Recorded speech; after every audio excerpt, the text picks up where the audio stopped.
The second week of the college football season is just about here, and BYU is getting ready for arguably its easiest game of the year as the Cougars host the Weber State Wildcats in an in-state contest. I'm Jared Lloyd, sports editor for the Daily Herald, here with Jason Franchuk, columnist for the Daily Herald. Jason, your thoughts as BYU heads into this game against Weber State? Well, they're saying the right things, Jared. They're saying the business, the company line, so to speak, as far as they're going to treat this game like any other.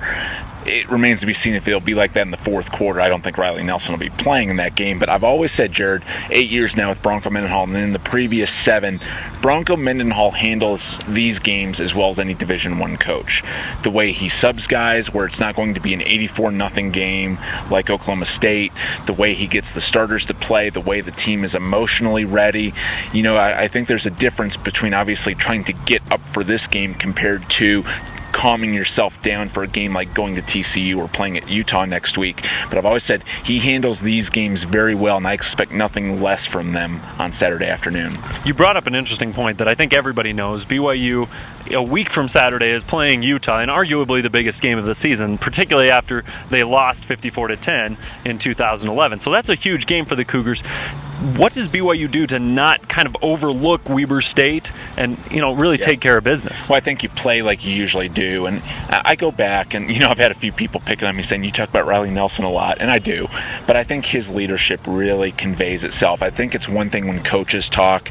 I think it's another thing when players talk, and Riley's the kind who can talk. The other thing you look at, Jared, is BYU's had some interesting games in these FCS opponents. Northern Iowa came in, was pretty solid. Eastern Washington came in, was pretty solid a few years ago as well. And then Northern Iowa took Wisconsin to the wire last week. So I think I think Bronco Mendenhall and the staff, they'll pitch it that way. But really, hey, this is about getting better. This is about wanting to not only become 2-0, they can become 2-0 any way they want. But you're right. They've got to get better going into Utah, going into Boise State. And I'll be curious to see how they play the backups, what they do with the quarterback situation. We've talked about that with Taysom Hill, the freshman, or James Lark, the senior. Do they both get reps? Maybe Jason Munns. And then maybe what kind of wrinkles do they throw in to maybe give Utah and Boise State a few different looks that they have to be aware of on film?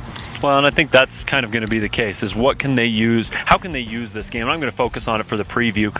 This is a stepping stone game. If they go out and play really well, I think that builds a lot of confidence heading into that big showdown with Utah. If they go out and just kind of, dink around and end up winning by a couple touchdowns, but don't really perform at the highest level, I think that's a negative, and I think that'll really cause them to take a step backwards before they get ready for Utah. Well, you can see it both ways, because if they struggle, they'll come out Monday whenever we meet with them, and they'll be fired up and refocused. They could probably go either way. I think the biggest thing, again, really is no injuries. They can't afford to lose a guy. And, hey, they have lost guys in these types of games before. Football is still football. But you're right.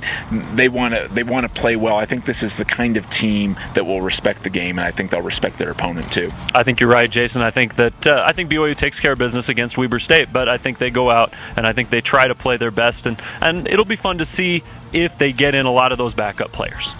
So BYU, Weber State, Saturday, 1 p.m., Lavelle Edwards Stadium. We'll be there to check out the Cougars, and then everything will be all systems go for the rivalry game against Utah.